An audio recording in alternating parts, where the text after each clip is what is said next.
কেউ ফেসিবাদী আচরণ করে শেখ হাসিনার মতো লোক টিকতে পারে নাই, ভবিষ্যতে আর কেউ টিকতে পারবে না। এখন আবু সাইদ মুগ্ধের মতো আমরা জীবন দেব না, তার আগেই ফেসিবাদের ঘর মটকে দেব। তার একটা নির্বাচন বিশ্ববিদ্যালয়ের সচেতন শিক্ষকবৃন্দ যারা নির্বাচন পরিচালনা করেছেন তার জন্য যদি 72 ঘন্টা অপেক্ষা করতে হয় এবং তার মাঝখানে যদি আর অনেক কথা আমাদেরকে শুনতে হয়, তাহলে আমার 300 আসনের নির্বাচনের রেজাল্ট পেতে কত ঘন্টা অপেক্ষা করতে হবে? রাজশাহী বিশ্ববিদ্যালয়ে যদি একটা মব সৃষ্টি করে কেউ কেউ সেখানে একটা দাবি আদায়ের নামে বিশ্ববিদ্যালয়ের নির্বাচন পিছিয়ে দিতে পারে, তাহলে তো আমি ধরে নেব আমার নির্বাচন ডিক্লেয়ার হওয়ার পর যখন লেভেল প্লেইং ফিল্ড হবে, নিশ্চিত হবে, তখন আমার কারো পছন্দ না হলে আমরা একটা মব সৃষ্টি করে আমার নির্বাচনের ডেট আমার পিছিয়ে দেওয়ার দাবি তুলব।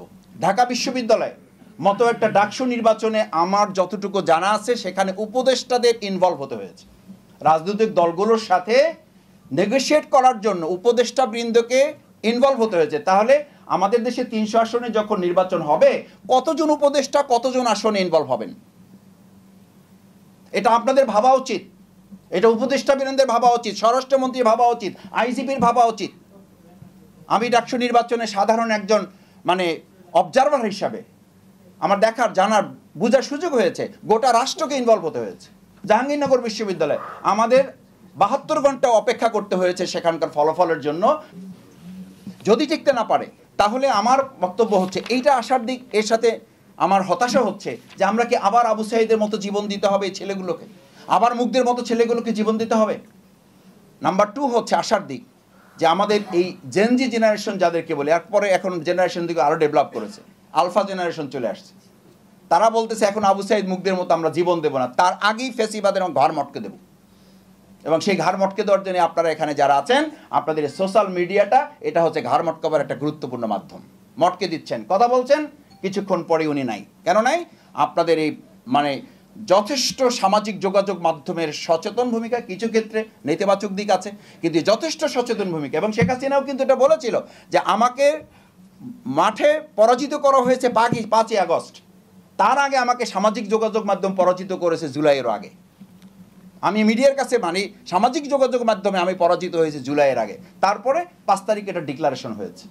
সুতরাং সেই জায়গাটা কিন্তু আমাদের আছে। সেই জন্য 3S ফর্মুলাটা হচ্ছে যে আমাদের জাতি হিসাবে যারা যেখানে আছি, ফার্স্ট থিং আমাদেরকে সিনসিয়ারলি এই স্টেটটা পরিচালনায় নিজেদেরকে ইনভলভ করতে হবে।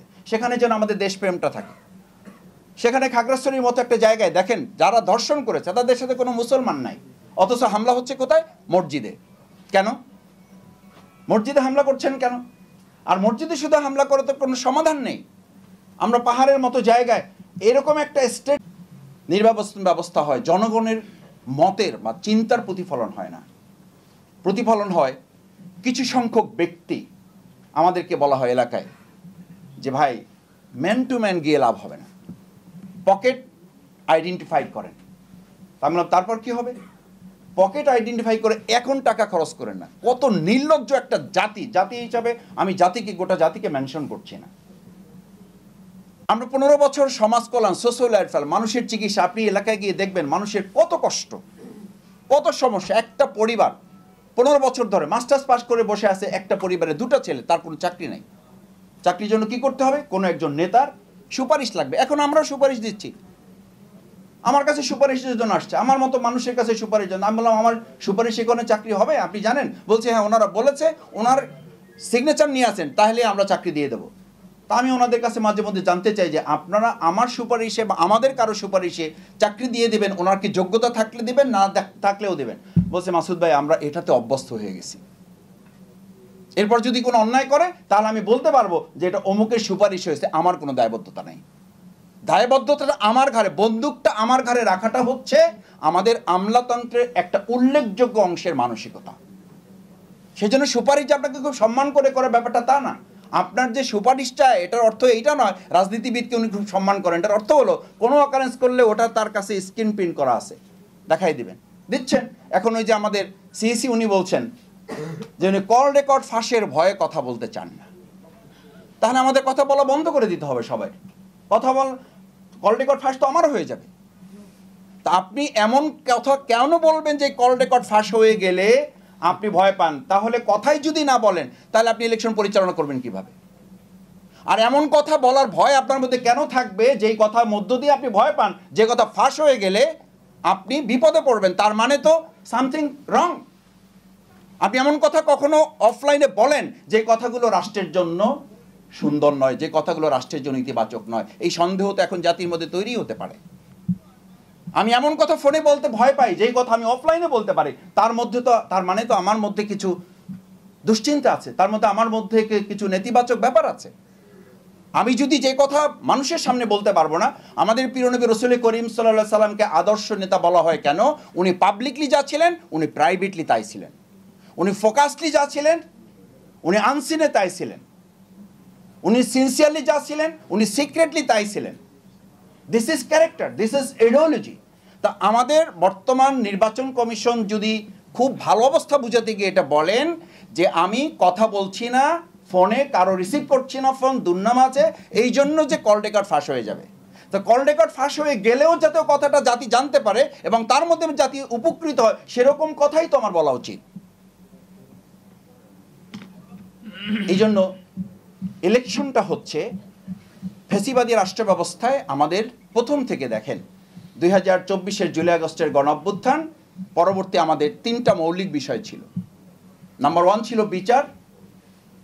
এই বিচারে আমরা মৌলিকভাবে তেমন কোনো অগ্রগতি নিয়ে আসতে পারি নাই। ফলশ্রুতিতে এখন আমাদের টেনশন, রাস্তায় কারা বের হচ্ছে, উস্কানি দেওয়া হচ্ছে যে অমুকে তাদেরকে ঠেকাচ্ছে, অমুকে তাদেরকে ঠেকাচ্ছে না। আবার যখন কেউ ঠেকাতে যাচ্ছে তখন আমরাই বলছি আইন হাতে তুলে নেওয়া হচ্ছে। কেন কেন ভাই? আমার ঠেকানোর দায়িত্ব আমাকে নিতে হবে কেন? জামাত ইসলামী ছাত্র শিবির যখন রাজপথে মিছিল করেছে তখন তো আমরা বলেছি আমাদেরকে ঠেকানোর দায়িত্ব তো প্রশাসনের, আমাদেরকে ঠেকানোর দায়িত্ব পাবলিক নেবে কেন?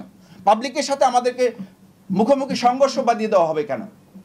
তাহলে আজকে যারা রাজপথে অন্যায়ভাবে নিষিদ্ধ হওয়ার পর, জামাত ইসলামী ছাত্র শিবির তো নিষিদ্ধ ছিল না, তারপরও তো আমাদের মানে মিছিল শুরু হওয়ার আগেই লোকেরা বুঝতে পারতো ওখানে পুলিশ, র্যাব, গোয়েন্দা সংস্থা এমনভাবে হাজির হয়ে যেত, দোকান, রিক্সাওয়ালা যারা ছিলেন আশেপাশে বলতেন যে এখানে কি ভাই জামাত শিবিরের মিছিল হবে নাকি?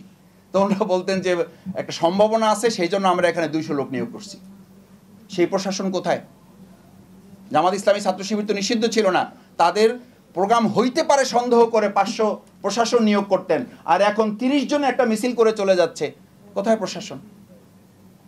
কেন আজকে বলা হচ্ছে অমুক দল তাদেরকে মোকাবেলা করছে, অমুক দল মোকাবেলা করছে না? একটা দলকে মোকাবেলা করার জন্য একটা দল তো যথেষ্ট নয়, সে দেশে প্রশাসন আছে। এর অর্থ হচ্ছে আমরা বিচারটাকে যথাযথভাবে করতে পারি না। আজকে পাহাড়ে কেন ওটা হচ্ছে?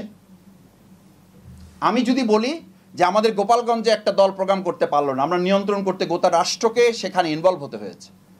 যদি তাই হয় তাহলে ইলেকশন ডেট ডিক্লেয়ার করার পর যখন সব দলের প্রোগ্রাম মাঠ পর্যায়ে শুরু হবে, তখন একটা রাষ্ট্র কি আমাদের এই একটা কোনো দলকে নিয়ন্ত্রণ করার জন্য উদ্যোগ নিতে পারবে?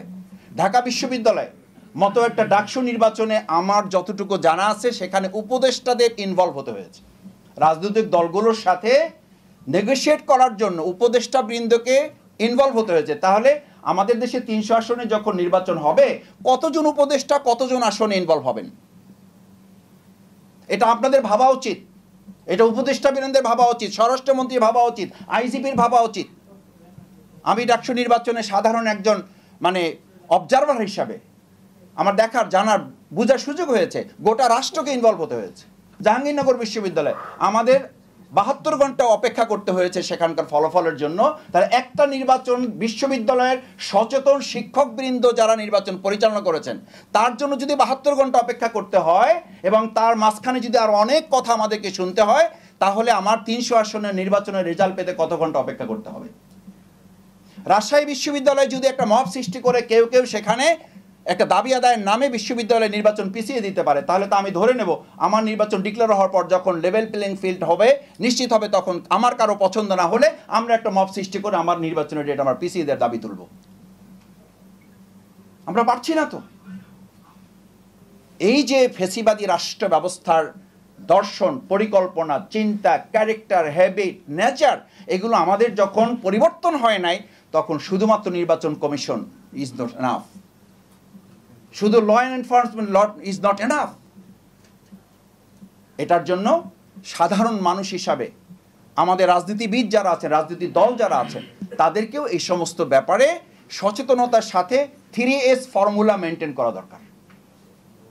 আমি এর কথা লম্বা করব না, প্রধান অতিথি কথা বলবেন।